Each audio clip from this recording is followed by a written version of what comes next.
Hello, I'm Richard Wilson, and you're listening to the Passive Investor Show. The views and opinions provided on this show are for informational purposes only and should not be misinterpreted as an offer to buy or sell any securities or to make or consider any investment or course of action. For more information, please go to passiveinvestorshow.com. Hey PI listeners, this is John Fortes. I'm making it a point to speak to as many investors as possible. My goal is to position myself to be a blessing to my network through conversation. How could one be a blessing through conversation? The easy answer is by listening. A simple conversation can open many opportunities and doors. I always ask myself this: what do I have to lose by having one more conversation? Going back to high school, I've connected friends and family in my network to one another, even if it didn't benefit me. And I continue those same principles and practices. Why? Because it's the right thing to do.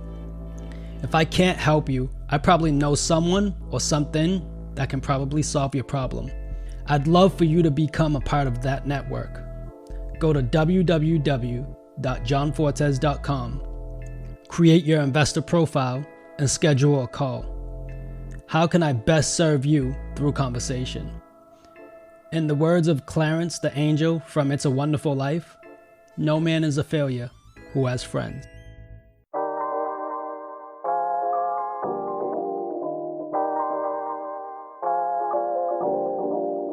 And now, the Passive Investor Show. Here's your host, John Fortes. Welcome, PI listeners, to the Passive Investor Show.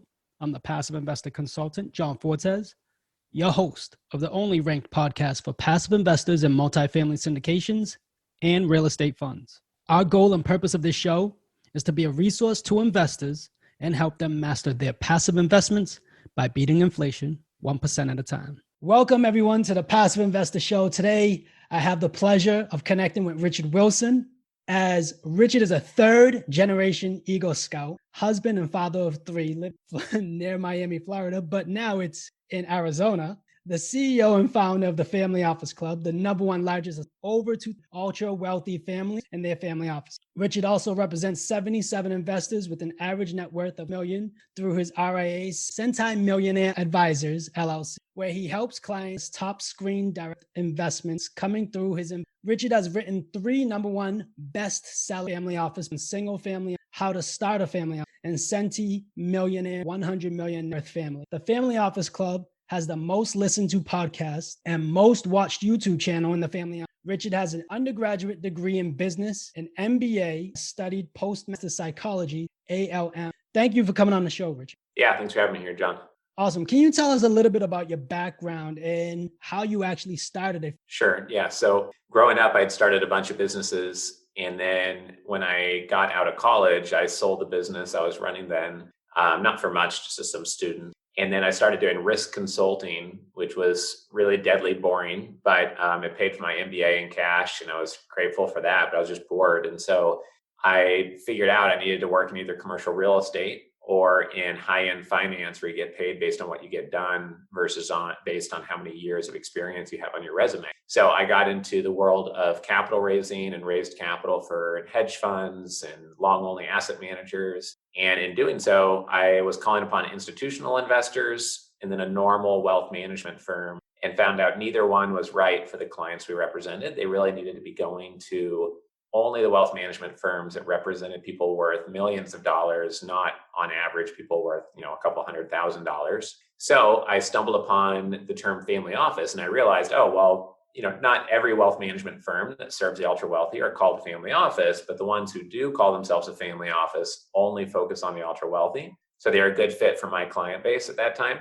So I decided, why don't I just only focus on calling upon them? Once doing that, I found that to be very hard to do. There were no thought leaders in the space, or there was not a single website with educational materials on the family office industry back in 2007. Basically, almost no books written on the topic. So I decided to share what I was learning every day through my blog, and it quickly started getting thousands of hits a day. And I got on the front page of the Boston Globe, and then spoke a few hundred times in 14 countries on the topic, and then started hosting our own events. Since then, I've written 14 books and hosted 150 live events, and we've got a 15-person now and kind of built all of that on the familyoffices.com, platform and built a committed. So kind of a long answer to your short question, but that's how I got into it. No, I love that because the key word that you used is stumbled upon. Is I never heard the terminology till basically you started putting it out there. And I stumbled upon your podcast. It's just kind of how I learned. I actually thank you for doing that because I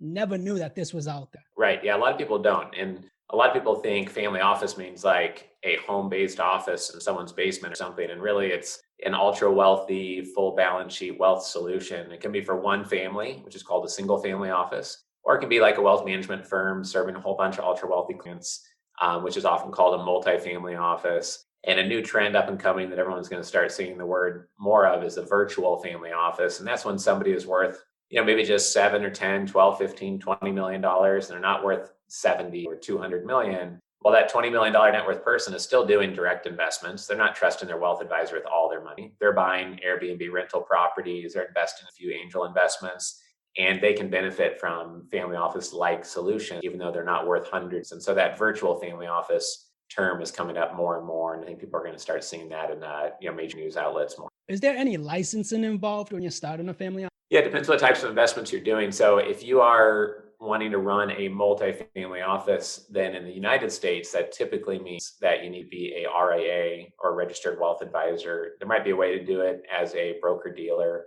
If you're just managing wealth for your own family, it just depends on what investments you're doing. If the investments you're doing require license, then you may need it. But many times, if you're just managing your own wealth in your very immediate family, then you do not need licensing to do it because you're just investing your own money. Everyone's situation might be different if you're based in Singapore or Canada versus, California versus Texas, of course. Awesome. Now, what type of criteria do you look for when you're coming across clients that want to work with family? One thing to remember is that there's 250,000 people that we know of that are worth $30 million plus. And there's 55,000 people globally that are worth $100 million plus. And at this point in our company's evolution, we have about 2,700 investors registered with our investor club called the Family Office Club. But in terms of close work with investors, we now have about 315 investors we work with very closely as clients that are worth on average 28 million. But at the high end, if someone's looking to work with high-end investors, you have to remember you only need to work with half a dozen that are worth 100 million plus in a meaningful way, and it can change everything in your business or your investment firm. And one important thing that I look for after explaining that context is just people that I like to spend time with and I like to work with. Some people that are ultra wealthy can kind of act like jerks and disrespect you and your time and your team. Some can be easy to work with, fun to work with, insightful, add a lot of value to everything they touch. And some are messy and disorganized and don't return phone calls or emails, et cetera. So I would work with people you enjoy working with and you are aligned with, hopefully that are semi-local or local to you. And then it's really important to focus on is your strengths, what industries are you focused on, and figure out families that are complementary to that, where you're helping them. And there's a lot of natural built-in synergy and strategy to be traded in both directions. And that's going to lead to you building more of those relationships and keeping them more sticky because you'll know how to add value first before you charge them money for anything, because there'll be a lot of low-hanging fruit insights you'll have for them. What does the onboarding process look like? Come to a mutual agreement of? There's a few different types of ways we work with families. One is helping them put together their family office, which we typically do for free these days. We used to just charge a consulting retainer to do that, but I found out after 18 months of being on a retainer, helping someone start a family office, I either run out of smart things to say or they've implemented what I said, and now it moves to helping them source investments. So we really just give away that advice now on how to start one, just to build goodwill and earn their respect to be able to actually do investments with clients. In terms of onboarding, what we typically do is look at low-hanging fruit on, are they giving away too much equity while raising capital for one of their companies? Are they paying too much in taxes for the income they're producing or capital gains they're experiencing? Or is there a way to strategically help grow one of their business units through one of our holdings, one of our clients, or a strategy that we are already very familiar with? What I found is that if you focus on one of those three areas first and you get an early win for them, then they're bought into working with you. If you just give someone blanket advice and just generic insights and just kind of walk them through a template process, they might get some value through formalizing that family office, and they might consider some investment opportunity through you. But looking in one of those three areas is a more surefire way of adding a lot of value up front. And so many times that path will naturally unfold itself, but getting their attention in the first place and getting that first meeting is kind of the hardest part. And you might get a quick 5-minute intro over the phone, or you could reach out cold to them. But if you don't have a way to add value, then there's no motivation for them to respond. They don't owe you a response to your random message that you're sending them. So I think that the weight is really on the person's shoulders approaching them. And I think a lot of people don't spend enough time strategizing exactly how they're going to be helpful. Now, what type of opportunity your family is usually invest in? Is there anything consistent with every work? Yeah, really good question. So tax efficient investments would be the number one thing. 2 would be real estate, because probably 80% of the families I work with have about a 25% allocation to real estate. And about 80% of that allocation is usually cash flowing real estate. Maybe 5 to 20% might be real estate development. Usually they like real estate local to them or regional to them, but not always. The other thing is that people like income-focused investments. And one thing we've been focused on is gross revenue royalty structured investments that are income-focused and tax efficient. And that way, we're kind of hitting a few boxes at once. On New Year's Eve, we closed a deal investing in a dental clinic that's doing $10 million a year in revenue, and they're on track to do about $15 million in 2021. And that's a good example of a deal where it was structured. It's closed now, but it was structured so that the investors would get a wire transfer every month, a gross revenue royalty off the top line of the dental clinic. So it's not based on whether they make a profit or not. And they get a wire transfer every month going forward until they get a good return on their money. But it's also structured so the investor is getting 100% bonus depreciation that first year they invest. So if they invest $100,000 and they get $100,000 in bonus first year depreciation losses to report, then it depends on what their tax situation is. But potentially then they're paying 40% tax rate. They really effectively only invested $60,000, not $40,000. So when they get 1.5 times their money back, they're not getting a 50% return. They're getting over 100% return, because 60,000 times 2 would be 120,000, and they're getting 50,000 back. So that's an example of a deal that we just closed. Thanks for sharing that. Now, as a family office, and say you have about 7 families, are you investing in that type of on behalf of all those families, or is it different? Yeah, good question. So I do need to update my bio. I had Florida in there, so I apologize for that. And I had 70 families. We grew from about 70 families in April last year to today about 315 through that privateequity.com platform you mentioned. And we have the big masses of families that look at due diligence deals that we put on privateequity.com. But we do have, those 4 to 7 families that are 100 million plus that work with us in more nuanced ways. And they might want our advice on structuring a deal custom to them, or they source their own deal and they're seeing how we could add value to it. Or it might be a larger deal. For example, in February last year, we signed a $257 million investment LOI with one of our clients that's a multi-$100 million net worth client, and put maybe 14 million of that $250 million to work so far, probably put another 50 million of that to work in 2021. And that was a one-off deal that one family sourced from our network, which is different from how we work with, 300 families. And I think that's an important point, is that families that are ultra wealthy want things that are specific to them. So either it's specific to the fact that they have different needs than somebody worth $500,000, but also at the highest level, they want something very specific to who they are individually. And to address that, we have something called the Doctors Family Office or Healthcare Investor Club that we're growing. And what we've found is that doctors and dentists like to see more healthcare deals than not. They like to invest in medical spas, dental practices, et cetera. So over time, we've kind of segmented that off to the side and said, well, if you're a doctor or a dentist, we have this area here. And, that hit between the eyes with pure value more so than a generic angel investor club where there's just a whole bunch of startups. Then someone has an idea and they want you to provide them seed capital. And that's how 95% of all investor clubs that I know of operate, is really backing startups that are the highest risk things out there.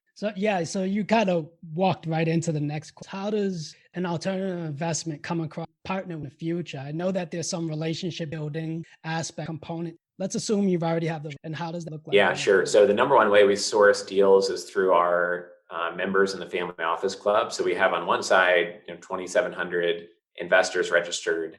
On the other side, we have 1,000 subscribers who are paying, like a Netflix type fee. It's a couple $100s a month, but it's like a subscription that can cancel anytime. And those 1,000 members are all raising capital for something. And some of them have been members for 4 or 5 years. Some have been members for, a year and a half, et cetera. And all of these members get to submit their materials for review by our team. We give them feedback on their materials, but then we also get to know them, and we can keep them in mind for investors to ask us for ideas or for the clients on privateequity.com. So that's the number one way that we really source deals. We do have 138,000 people on our email list, and our team talks to maybe 30,000 plus people a year over the phone and email. So we source some deals that way, but our best deals usually come through the membership, and we look for a trusted team and someone who I would trust or have trusted with my own money. We look for someone who has a clear, compelling strategy and have 2 or 3 things about them that are very compelling, and I can understand it. And I know that the investors I work with will be able to understand that clear value. We prefer things that are income focused, that are tax efficient, and that are different than what you can get at any private bank off the shelf down the street. So something that's unique in a very good way, but not anything, a brand new startup. We do have many people in our club who are learning how to raise capital faster, even though they are a startup, even though they are a brand new emerging fund manager, et cetera. But the investments that are going to be easiest for us to have investors allocate into are not ones without a track record, of course. So we try to focus on things mid stage and not super early stage in terms of their track record. You said something earlier that you don't get responses from some family. How do you bridge the gap? Right. Yeah. I think the best thing is to reverse what most people do in approaching investors. So a lot of people cold reach out to a lot of investors, and then, they don't get much of a response, and they're really chasing the investor, where instead it's like if you went to a lake and you're hunting for fish, instead of, stabbing in the water at one fish swimming by, if you study the lake and position yourself and say, how can I be positioned to where the fish are going? And like a grizzly bear, find that waterfall and the fish are jumping towards you. The ideal is to have the investors cold calling you and emailing you, or at least be in a circle of a community or trust or an association or a club where there's some affiliation or some connection or something in common. That's the next best. And if you can't do any of that, then it's really being very concise and very thoughtful with the approach, so that they're getting clearly a lot of value right up front, and they see you're different than the random drive-by pitching that almost everyone does when trying to raise capital, and just go to thousands of people and just cold email them and don't put much thought into it. So I'd say that reversing the approach, that you're very well positioned in a single sentence, describe what you do in a very powerful way, is really critical. And it costs absolutely nothing to have a one-liner about exactly why what you do is powerful, that focuses on your strengths, how you're different than the competition, and how you're hitting the investor between the eyes with something no one else is. And nobody takes the time to do that. They all will get expensive trademarks or expensive graphic design, but they don't want to spend the time to be thoughtful about that one-liner for them. So I think that's a big mistake. Now, one thing that you guys have approached the family office, and they are very aware of fees, right? Syndication, they're more inclined to JV, jump in syndication. Is that kind of like the practice and the standard? For a very large family, that's true. I mean, if they're worth 50, 70 million or much more, 100 million plus, that might be true a good amount of the time. Part of it is just customizing fees so that you guys are aligned. I think a lot of families get seen as cheap, like, oh, why don't they want to pay the normal fees? They have all this money. It's like, well, they didn't become wealthy by being wasteful with their money, and they didn't become wealthy by letting people maybe give them value. They want it structured so that you get paid handsomely if you do very well for them, but you don't get paid a bunch of management fees, acquisition fees, financing fees, et cetera. And even though you pretend to have skin in the game by saying, hey, we're going to put up 10%, and raise 90% equity, but then your management fees are 2% a year, your acquisition fee is 2% on the total asset price, all of a sudden your skin's off the table at month 9 and theirs is not. And so I think that's at the highest level, it's what they want to avoid. They want to feel like they're smart, be able to tell people on their team they're smart, but actually want to be smart as well in terms of that alignment. So whenever someone feels like they're being negotiated down on fees, then you should come back to them and say, yeah, we're fine reducing our management fee from 2% to 50 basis points, or we're just going to track the exact costs. And we just want our, some of those due diligence costs need to keep the lights on. We're working very hard to get you that return. but in return, would like to have a higher performance fee because we are giving up some on the front end on the main fee or acquisition fee. So I think that's the most important thing. It's not that they don't want to pay the price of a Rolls Royce. They just want to make sure they get a Rolls Royce if they pay for it, and not a Honda Civic with no air conditioning. And if they pay all those fees up front, they don't know what they're getting, so the alignment's not really there. No, I didn't mean to come off as it being cheap or anything. I actually know firsthand that they do align the interest for both parties. Right. Not that I have worked with one yet, but I have a partner that told me the process came about actually really aligned evenly. Actually, right. So the other thing is that sometimes people forget, like we had one member that joined our family office club, and I saw that they just canceled their membership this morning. And, it happens, no big deal. But we just had our big annual event. We had 2 sharks from Shark Tank on stage. We had 78 speakers on stage at the event in December. Lots of investors in there. We have 500 investor mandates recorded in our portal. And it was interesting reading his comments. He said, oh, well, one person, I emailed them after the event, which was like December 18th. They haven't responded yet. He says that on January 5th. A lot of people are still behind on emails.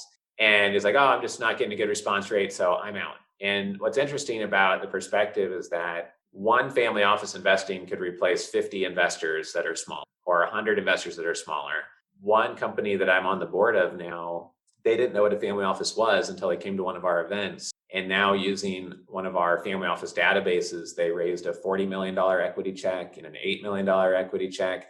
And it was hard work, and it was lots of phone calls, and it was relationship development, and it was follow-up, and it was meetings in person, and it was negotiation, and it was creative terms on term sheets to get it all done. But that took a couple of years to get done. And so if people are looking for a quick shot in the arm and think that dumb money is going to come in by being in any group for less than 3 months or 6 months or 8 months, you're doing a disservice to yourself. And if you're in that mentality, you're just not ready to be in the family office space or be attracting the ultra wealthy. Because counterintuitively, the faster you try to go, the more that nobody wants to work with you, because you either look stressed out, or like you're rushing them, or you have no other sources of capital. So it does take a moderate amount of patience. I know not everyone has time. They have a deal they're trying to get closed right now in 60 days. But if you ever want to tap into the ultra wealthy, you have to start planting those seeds and nurturing those relationships, or they're not going to ever bear fruit for you down the road either. And that, ladies and gentlemen, that is the piece of advice. Not even thank you. Rich,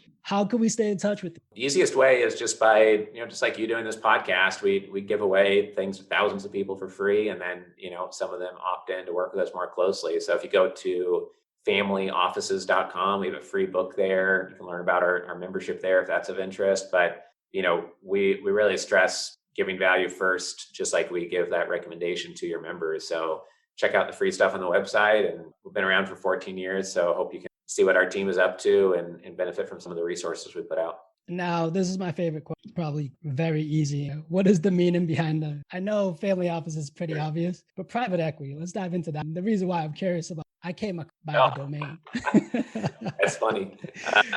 Good play. Good play. Yeah, we have done well with niche position, and we do so much on podcasts, on stage, et cetera, and in books, that we want it to be very easy for people to do business with us. And I think a lot of people in high finance who are CEOs who control the bank have a lot more gray hair or no hair compared to you and I. And they don't believe in the digital age. They don't believe in cloud. They don't believe in domain names. So I bought familyoffices.com for $10,000 about a decade ago, and we did very well on that. And so 5 years ago, $138,000 to get privateequity.com, and just wanted it to be a portal, a community, a platform for bringing investors to private investment deals. And then this summer, we ended a negotiation that we started in October of 2008. And it took 12 years to finish it, but we bought commercialrealestate.com for $470,000. And we launched that platform this late summer, early fall.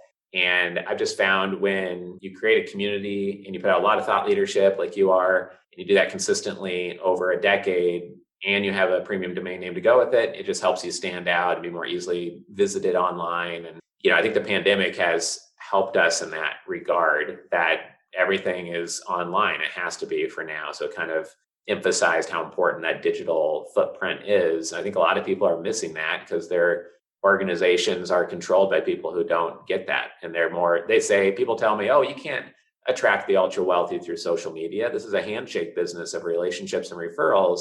But I've had the founder of Minecraft, who sold his company for $2 billion, walk in with his baby stroller because of a Facebook video he saw on his phone. And the whole reason why that person is in my office telling me that social media doesn't work is because it does work. And that's what we use to attract clients. So I would just encourage people to invest some extra time in providing thought leadership like you are, through such platforms. Now, the one domain that I did buy, me go ahead and venture off and look for that private equity was how come this isn't taken? It's just that type of thinking and getting ahead of it and going out there. I applaud you for that. Yeah. Sometimes, many times you can get them for $10,000 or less. And I would say anytime that you are sure about your niche and you've thought about your strengths, what your competitors are moving towards or missing, and what investors really want. And if that .com is available, I would definitely pay $1,000 to $10,000 for the .com versus a .net or some other silly extension that's used half the people you talk to.